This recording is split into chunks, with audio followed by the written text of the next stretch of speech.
No.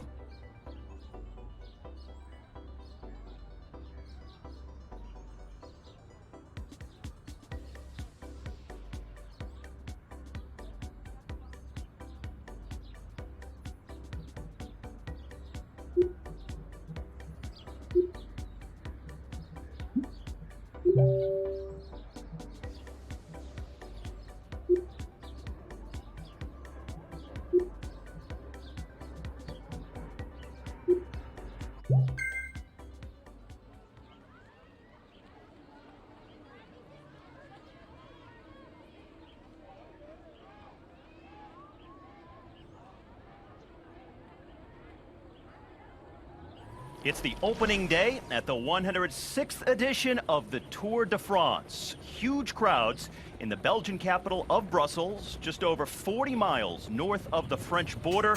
They are just about to roll off the start line. The second time this event has started here in Brussels. It's also the first of 21 days at the biggest race in the world. And the countdown is on to the start of the Tour.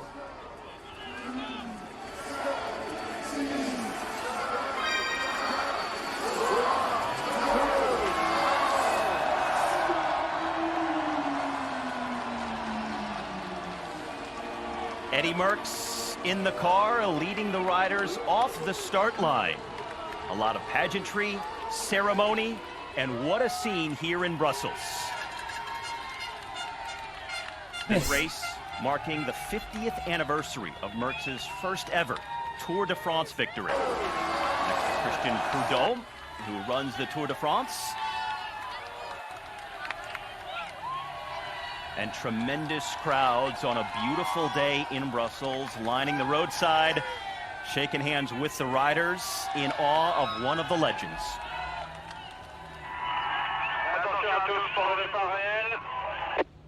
Yes.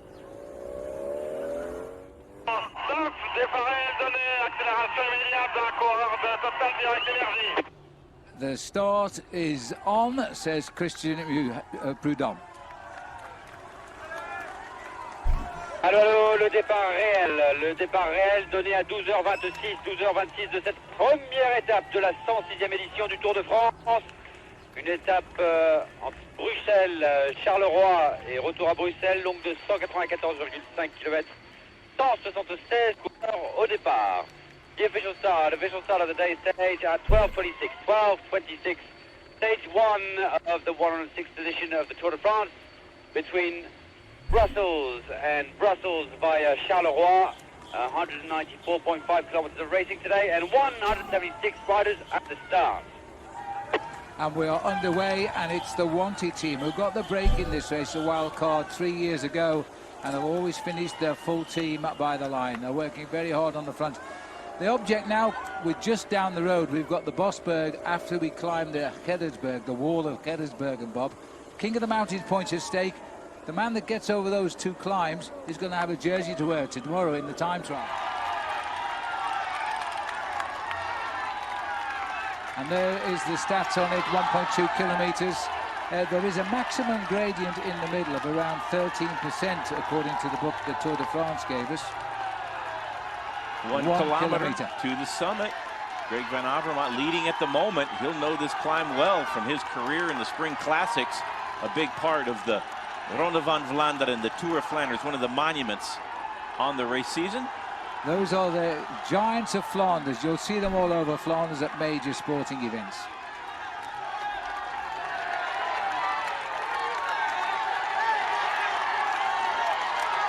Well, Bahane's attacked and they better chase him down. He went on the inside and he's got a long way to climb up this hill. The chase taken up by Van Avermaet. Berhane striking first, but Van Avermaet straight across to that. Maurice and Mads Voets able to match that acceleration. This is a real battle for the first king of the mountain in this year's Tour de France. He misjudged the length of this climb. It is so steep now, believe me. Look at the crowd.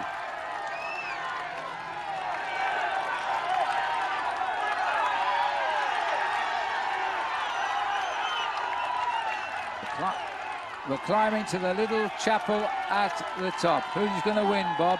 I think it's going to be tough to beat Greg Van Avermaet, the man in orange at the front. He's going to want at least something out of this escapade, and the King of Mountain jersey would be a fantastic prize. Also, for sure, the most proficient at this type of cobbled climbs of the men, at least career-wise, on the cobbles of Flanders. Greg Van Avermaet, the Olympic champion. Well, Mads Worst with the K on his back there from Katusha's edging his bets here to have a go. Now it gets really steep. We're climbing up towards the chapel. Now, in the past, we've seen riders walk at this point. They just simply couldn't find the gears. We break out around a wall of people on the left-hand side when we get up there, and then the lovely chapel on the top. Not a runaway by any stretch by Van Avermaet, and there he goes now, putting in a big deep on the steepest part here, 13% gradient, really rough road. Van Avermaet distancing Natnel Berhane, and now Mads Voet's in trouble also. He's riding them one by one off his back wheel here. There's only Maurice, the two Belgians, the second rider in his first Tour de France. There's the wall, there's the crowd, and just around the corner is the line. A big deep dig by Greg Van Avermaet. He's raced up this many times. 2 points for him. There's the Bosberg coming up. That's a one-pointer. And so he will wear polka dot tomorrow, because even if a different rider gets 2 points total, it will go to the man who's won the steepest climb on the day, and that's this one. We've gone over the top of the Bosberg. There are no more categorized climbs today. Now look at this here. 3 riders coming into our view. Maurice has gone, and Greg Van Avermaet has returned to the peloton, and that doesn't surprise me in the least. We've just seen a move there by Stefan Rosetto of Cofidis. Remember, they had the man in the breakaway earlier, Natnel Berhane. So they're desperate to get a win. They've never won a stage of the Tour de France since 2008. Now they've got a man on the attack. Look at this crowd here.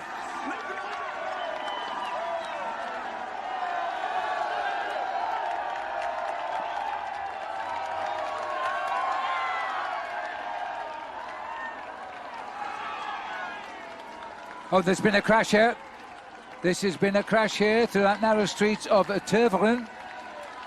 Now, we've got 3 Astana riders delayed here. I can see Pello Bilbao, number 72 there. Is Fulsang there, Bob? I can't see him. Who's that guy? It does look like a lot like Jakob. That's 71. That is definitely him. Fulsang coming yep, off. Yep. And he's still a long way out. He's got to get back to the race. There'll be no last 3 kilometers this far out from the finish. He's got to get back in. Jakob Fulsang there. I have a feeling that was Wout van Aert from the Jumbo-Visma squad, and that might affect the lead out for Groenewegen. There he is, Jakob Fulsang, trying to get back on his machine and going again. Hey, look at his face. He's got blood running down the side of his face. He's cut up his jersey. That was more than unfortunate. That was going through the big town there of Teveren. Caught out. Peloton anticipating this little cobbled section. It got very tight. Tony Martin here too, the big time trialist from Germany, who once crashed out of the Tour, if you remember, when he broke his collarbone, in yellow. And there's no slowing down at the front now. This is going to be tough for Fulsang. What a finish to day 1 for him. It seemed like he was in the caravan of cars, so it's not impossible that he catches back to the field. But what sort of damage was done by that crash on day number 1? Wow, horrible luck for Fulsang. Pretty sketchy stretch of cobbles here. Hopefully he can get across those safely, and does have 3 teammates with him. These are a couple of the best lead-out men in the planet. Alaphilippe doing the work, and Ricchese, he is third wheel from his teammates, and queued up there is Elia Viviani, so it's working out perfectly so far for the De Koenig squad. Well, the only team surprising me at the moment is the Jumbo-Visma team. They're the team in the yellow jerseys, the team of Dylan Groenewegen. And I thought the most likely to succeed, but they've got a bit of work to do down there. They're trying to get him through that melee of riders, about 30 men down, and they're not making very good progress right now because they're going so quick. They're gambling on this little approach in the last 500-600 meters, Bob, that the hill will slow them all down. The hill will definitely come at them pretty hard here because it's been such a quick finale. So let's see if Dylan Groenewegen's instincts are going to suit him. Well, the fanning here, and there is a crash right there in the center, and of course it's delayed. Now everybody will get the same time as the winner today, but of course you have to race for the win, and that's left somebody down there from the Jumbo-Visma team, and he's not looking very, very good at the moment. He's being checked over by a teammate. They were riding a long way down. Let's see if we can see it in the helicopter. Look at the area of the yellow jerseys down there. As suddenly they fan out and the rider falls in the middle and takes out one of the riders from AG2R. It was a CCC rider who, no, Bahrain Merid it was, who went down. Very similar colours from the helicopter. Meanwhile, at the front, it looks like... Now, how's that affected the race? There are still 2 yellow jerseys for Jumbo there. That is Dylan Groenewegen, who is down. That is about the worst luck you can imagine for Jumbo-Visma.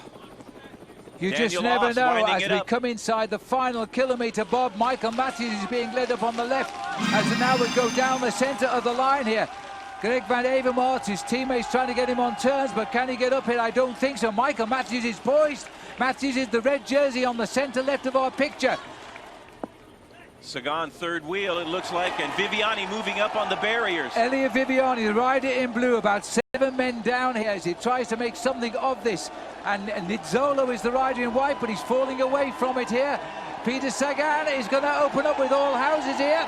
It's Michael Matthews on the right, Sagan going through the middle, but as they race towards the line here, it looks to me as though Sonny Crambello in the red, but no, it is not Crambello in the red, but coming up on the line, it is...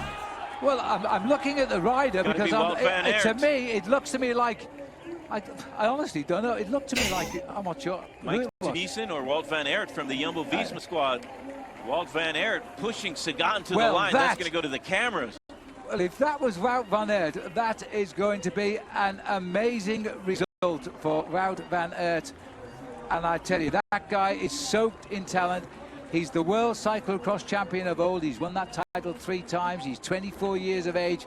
If he has won, it's his 4th victory of the year. And that was tremendous. We've never seen him here at the Tour before. Oh, no. And he's lived up to his name again. And he's Belgian. He may be on a Dutch squad, but he's Belgian. That's a huge victory for the superstar of the future. Now we're looking down, first of all, watch the centre, upper centre of your picture here, where the riders start to get too close together. Riders were falling out of the action too quickly, I think. Others riders going quicker, ran up the back of other riders, and that was the result. And one of those riders is indeed Dylan Groenewegen. Groenewegen, the man going down first, and just very reluctant to touch the brakes, even when 2 riders came together just in front of him to avoid a man doing the lead coming back through. Now let's just take a look at this. Sonny Crambello opens up on the left, then through the middle goes Sagan, then coming up on the rails is Wout van Aert. Who's going to get there first? Sagan trying to head it up towards the line. It is going very... Oh, it's Turnusser that looks like Turnusser. Let's have a look from this side. Number 87 is Turnusser. Oh boy, this is a huge victory for him. Oh, he's supposed to lead out the man that fell on the floor, and he's finished it off for the team. What a result. Caleb Ewan looking like coming up for 3rd, and Sagan just fading him at the line, giving Mike Tennyson the bike throw for the win and the yellow jersey. Well, their sprinter didn't make it to the sprint today, but wow, there you have it. Well, that is Caleb Ewan coming up in 3rd. Nizzolo in the white jersey looks like 4th, and Cabrelli will be in 5th. Matthews off the camera there. What a sprint by Mike Turnusser. He must have got the word very late there when he realised the man he was supposed to help was on the floor. And he's come through what is his 5th win of the year, but he's never won a race in a Grand Tour before in his life. And Mike Turnusser gets the victory for Jumbo-Visma. They'll be over the moon with that same time, of course, for Sagan, Ewan, Nizzolo. The man that replaced Mark Cavendish, by the way, has crossed the line in 4th place. And now the official podium presentations about to commence here in the Belgian capital of Brussels. Huge crowds all day long. Reports of over 1 million people there out on the roads as this race kicked off in honor of the great Eddie Merckx's 50th anniversary of his first ever Tour de France victory. And the Dutch rider Mike Tennyson, the first to emerge as the stage winner in very unexpected fashion. About as unexpected as you could possibly imagine coming to the finish line here today. I'm glad Mike alluded to the fact that I wonder how it's going to be when he sees his friend Dylan at the dinner table tonight or back in the room. It's going to be a little strange. I mean, really the thing about they've been working for months to deliver Dylan, and they obviously had the goods to do so. If Mike's that strong that his teammate was even stronger, they were going to blow these guys out of the water today. So it's going to be a little strange going to the dinner table tonight here, Steve, but nonetheless, they got that yellow jersey going into the team time trial tomorrow. Yeah, I gotta believe Dylan's gonna be happy though. Anytime teams are as close as these ones have been, and guys have been working, you gotta believe they're gonna be happy for each other. He might be a little sore from the crash. That's a whole nother topic in itself. But clearly, for his teammate, for his countrymen, this is gonna be a fabulous victory for the team. It's something amazing. Just like Mike said, a down moment at a K.5 to go, and then bringing home the yellow jersey. What a moment for the team.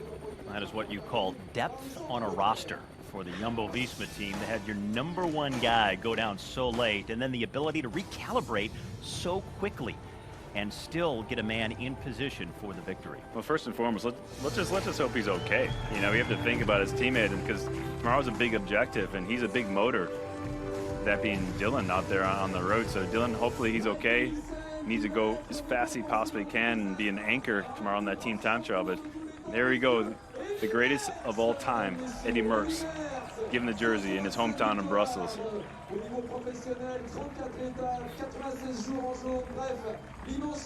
On the first day of only his second ever Tour de France, he wears the yellow jersey.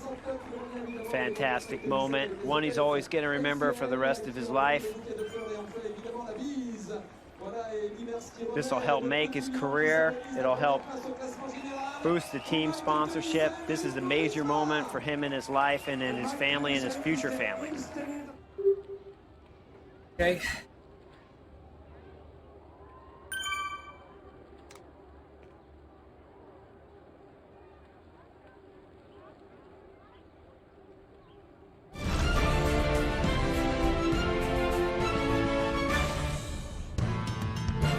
Day 2 in Brussels as the riders prepare now for the crucial team time trial. We're looking down there on the Royal Palace, the official residence of King Philip I. Unusual to see. Yes, you're right. The team carrying the last year's winner is taking the start line first because of all the problems yesterday. The barometer stable. The weather is not predicted to change throughout the day. Sometimes it disintegrates, sometimes it's improved, but it's supposed to stay the same. So weather-wise, it won't be an advantage or a disadvantage to the Ineos squad. Well, we're looking down here at the start area, very close to where we all rendezvoused yesterday. The finish area is slightly different. Let's have a look first of all then at the Geico stage map. Take us through the route today. It's not a very long one, Bob. It most certainly is not. 27 kilometers and change for the race against the clock by teams. Starting in the same place as yesterday, a few tunnels, overpasses and underpasses throughout the race course. Pretty flat, very, very fast. Excellent pavement as far as we've seen so far. And we're finishing in the Atomium, just behind the finish of yesterday's stage, actually. Well, there they are. 8 men in each of the teams. There are 22 teams. They will start 5 minutes separation between them. And at the best time, based on the 4th man to cross the line, will carry that time to the individual standings of the race. Absolutely crucial. They look after the main contender and they get him home safe and sound as near the other main contenders as possible. This is the team of Team Ineos. We've always known them as Team Sky. The name has now changed this year. The clock is counting down. Inside 30 seconds to go. Tense moments for everybody who wants to win the Tour de France. It starts right now, today.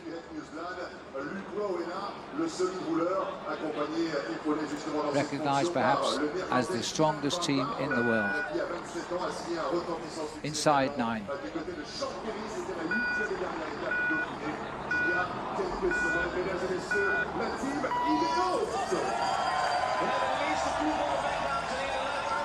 Cheers from the very knowledgeable Belgian crowd here. They've got time to get to the finishing line after the first team starts and see them finish as well. It's not too far, except there might be a problem with traffic. very difficult team time trials. Bob, you've ridden them in the Tour de France. They are all about knowing each other, quickly getting into your system, what you've planned and how you've trained to do this. It is one of the most glorious visions in all of cycling for us viewers, but one of the most painful disciplines in all of professional cycling. You want to be there for your teammates, take your pulls, go as hard as you can. If you're suffering or having a bad day, it makes for an incredibly long, agonizing few miles on the bike. Even though it's a very short stage, it is very, very painful. Bob, this is going to be a pretty quick time. I think they are on their mission of what they need to do on today's stage, and that's set a standard that's going to be very tough to match.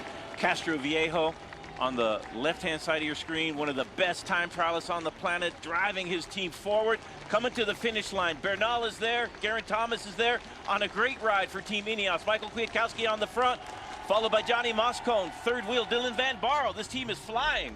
Well, they swing round that right-hander, and thankfully it's a very sharp one. Now they see the line.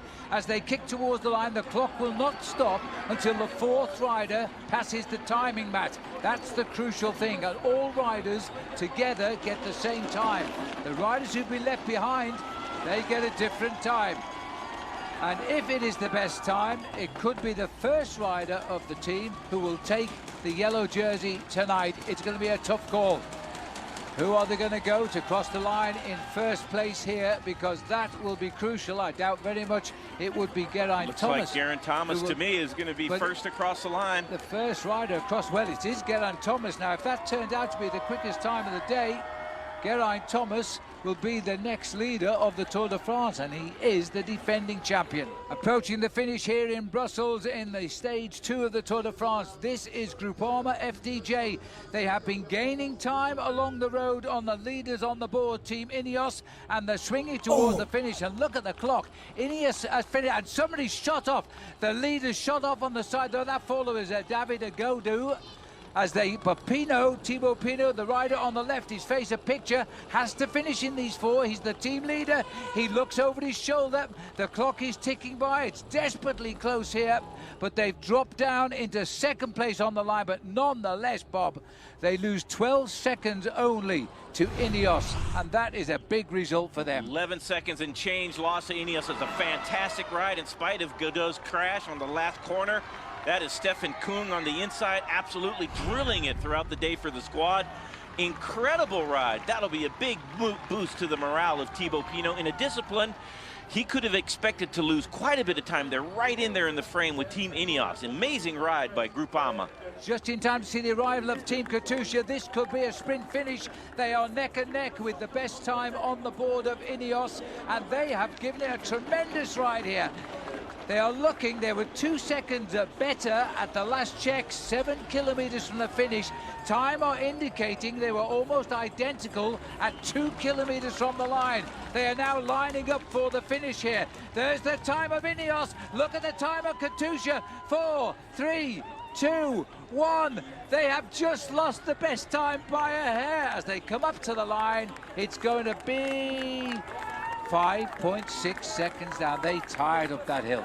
That was a tremendous ride. Maybe overcooked it a little bit at the beginning. Spent too much energy early on and just kept losing time to the line. But 5 seconds behind, that is no disgrace from Team Katusha against the Ineos squad. This might be the only team capable of matching Sunweb and Ineos at the finish line, however.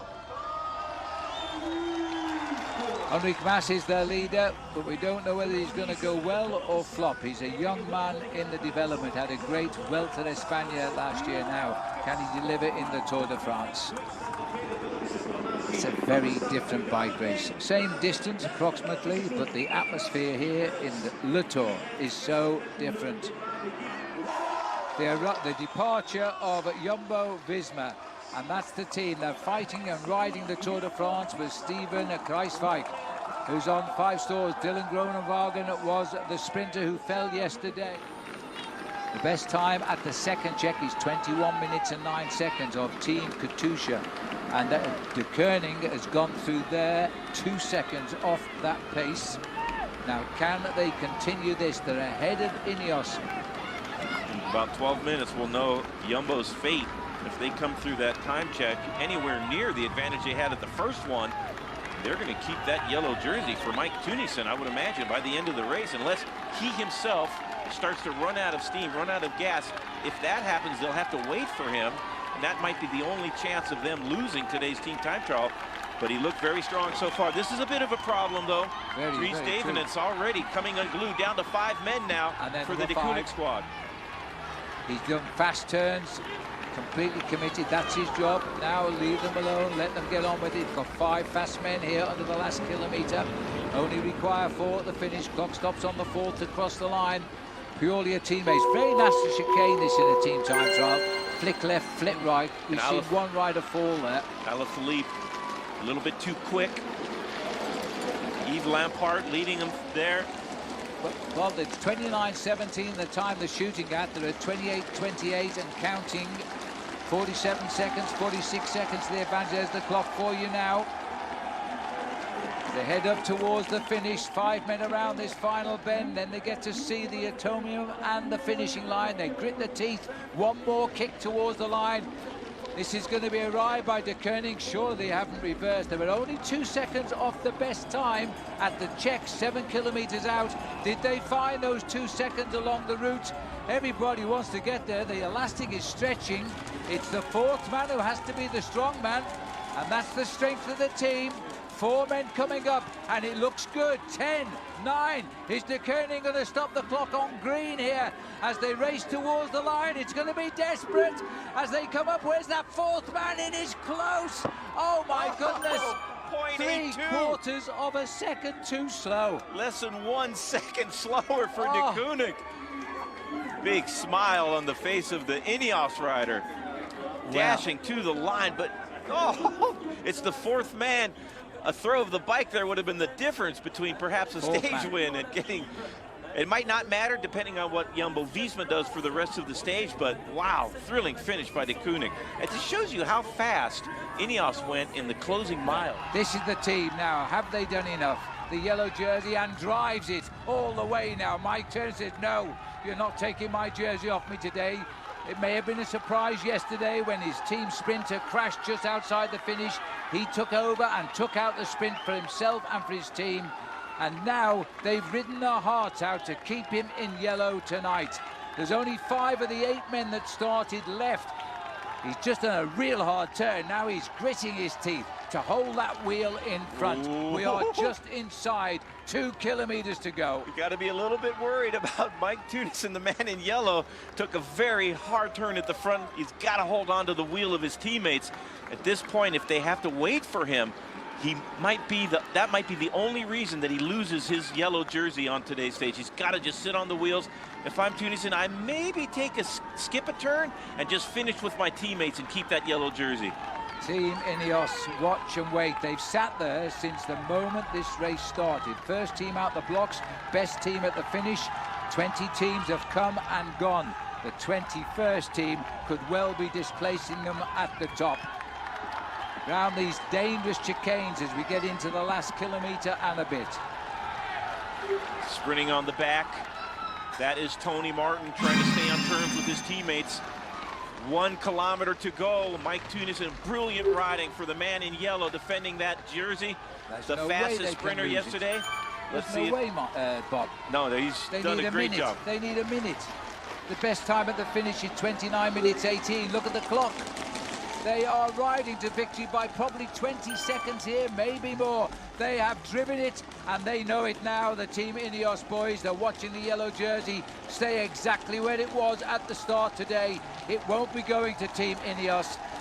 Team Ineos are smiling. They know they've been worked over today by an absolutely brilliant Dutch team. Look at their faces. Look at the face of the man in yellow. Yesterday it was a dream. Today it's been confirmed. A second yellow jersey for Mike Turner. He's going to try and be the first man over the line to prove for the moment he is the best rider in the Tour de France. Just checking wisely. Do we still have 4 men? The clock stops on the 4th man. Into the home straight. He moves up to second. Is he going to make it a perfect day out and go over the top and lead them home? Or is he going to leave it to the team that's brought him home and made the day? 28.54. What an incredible performance. They have beaten 29 minutes and they know it. Spectacular riding by Jumbo-Visma. They defend yellow, extend their lead. That is a huge ride by the Dutch squad. Ineos conceding that this was the better team on the day. Unbelievable ride by Jumbo-Visma. Spectacular.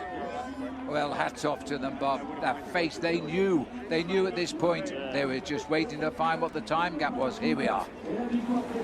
The moment.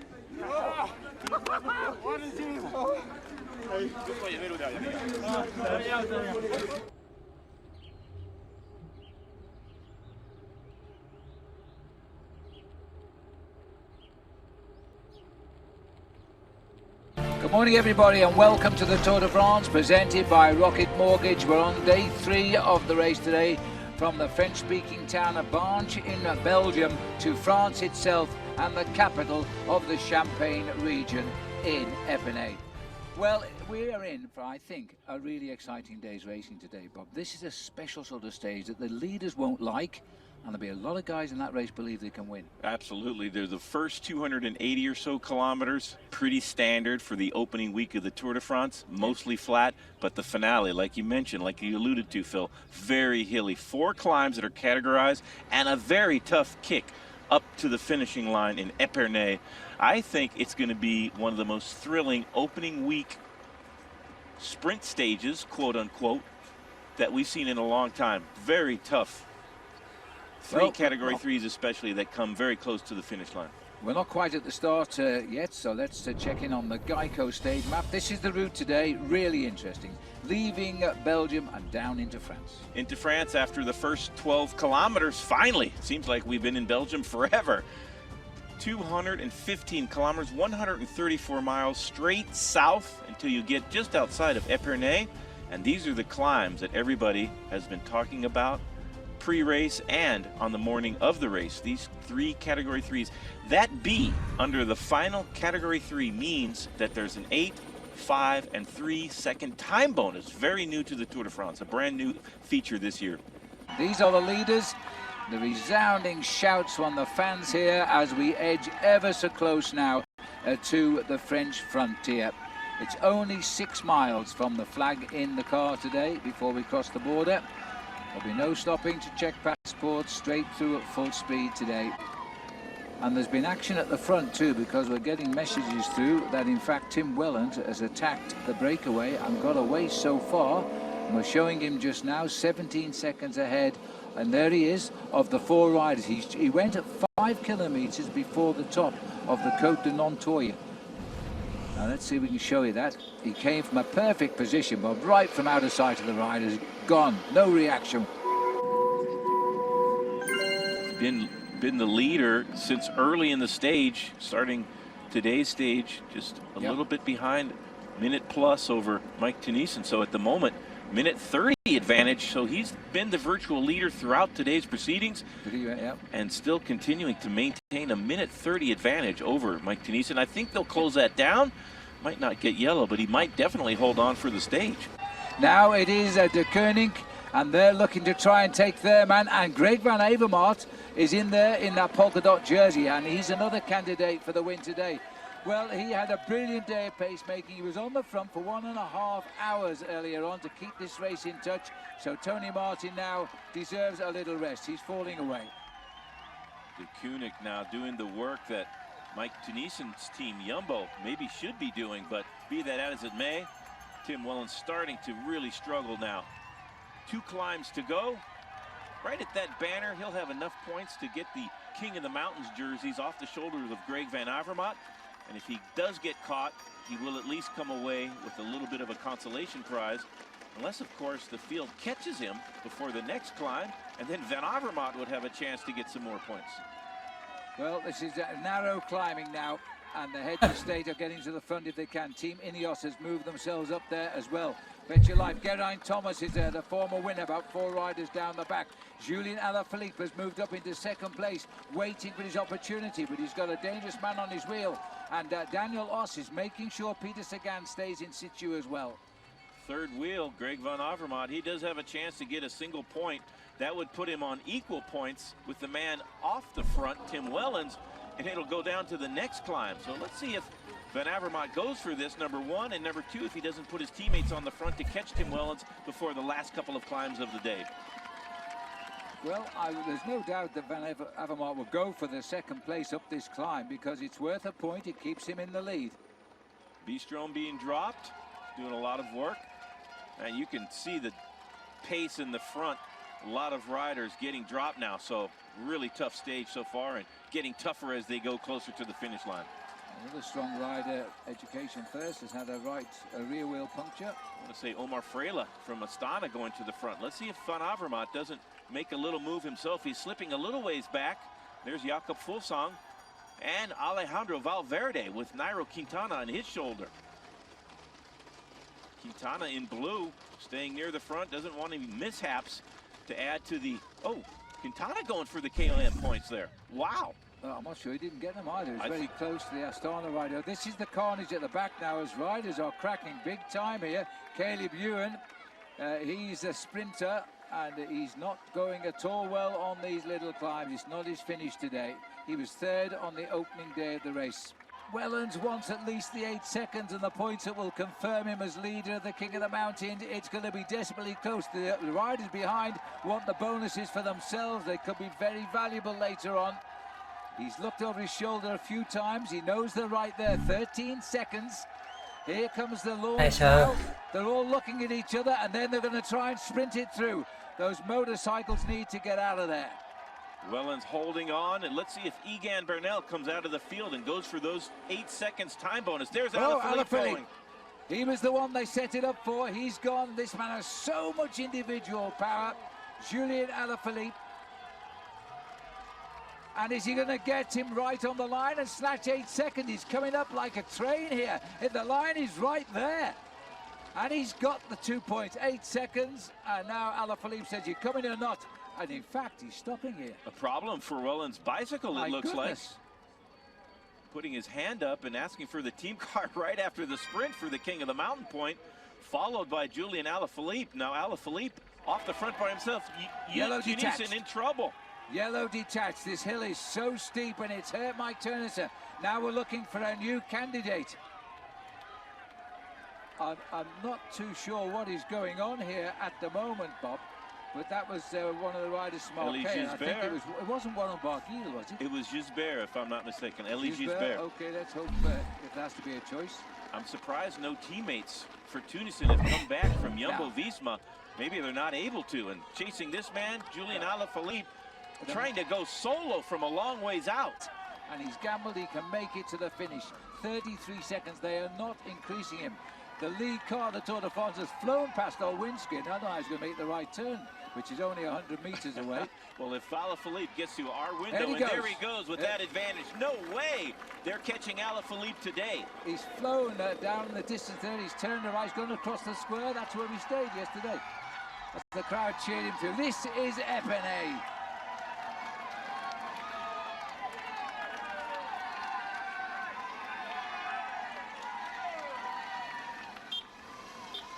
Well, look at that crowd. The town itself has 24,000 inhabitants. It's boosted a bit today, I think. If Alaphilippe is suffering, the crowd will buoy him to the line.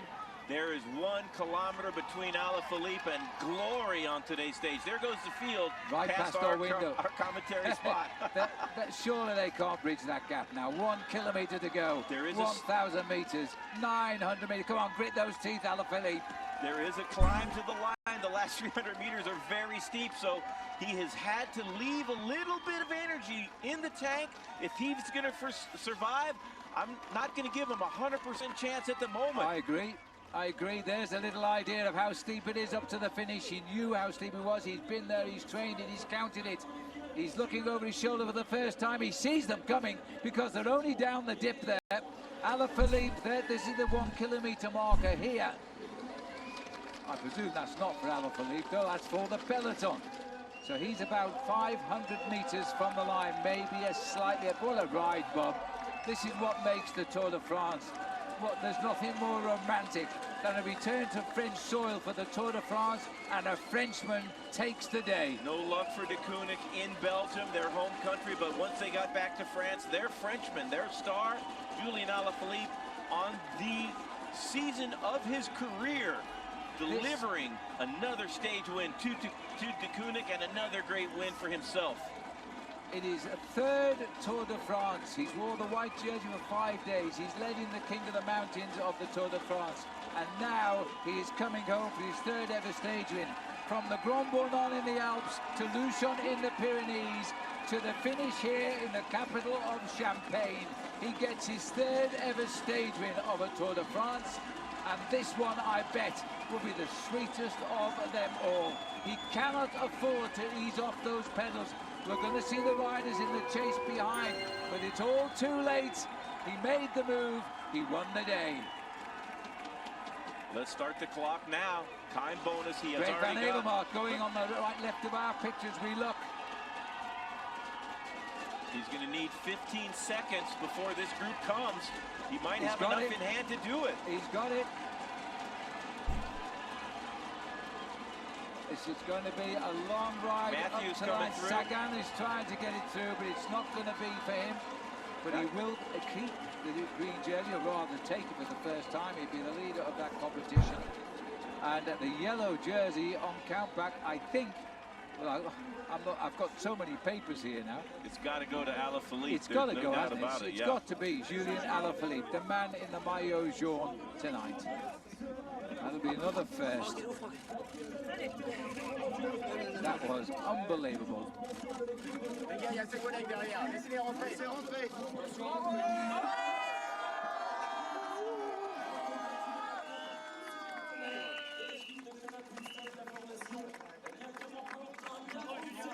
It's a big no moments for the Frenchman.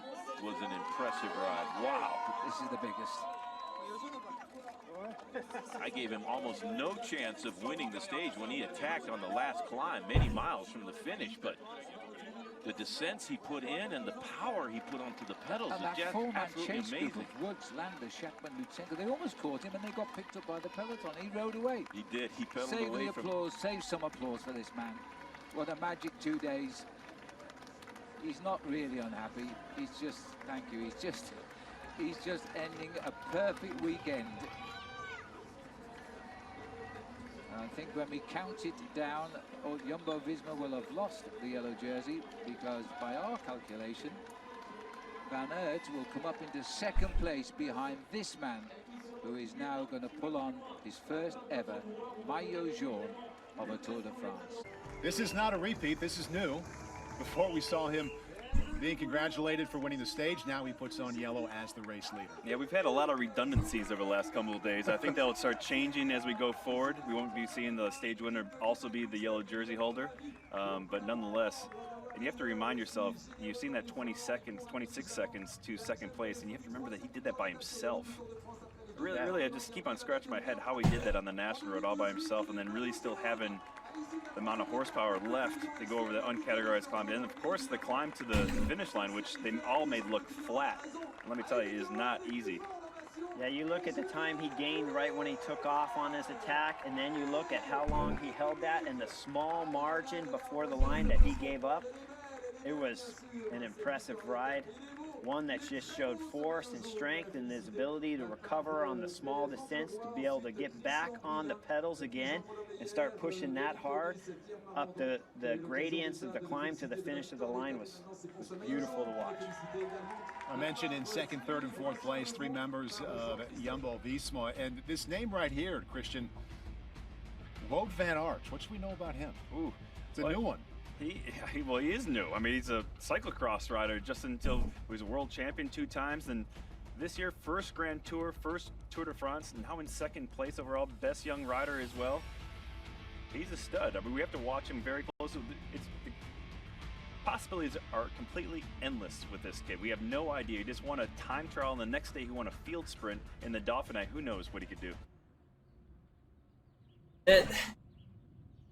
Yeah, Cameron. Joke. All right, go.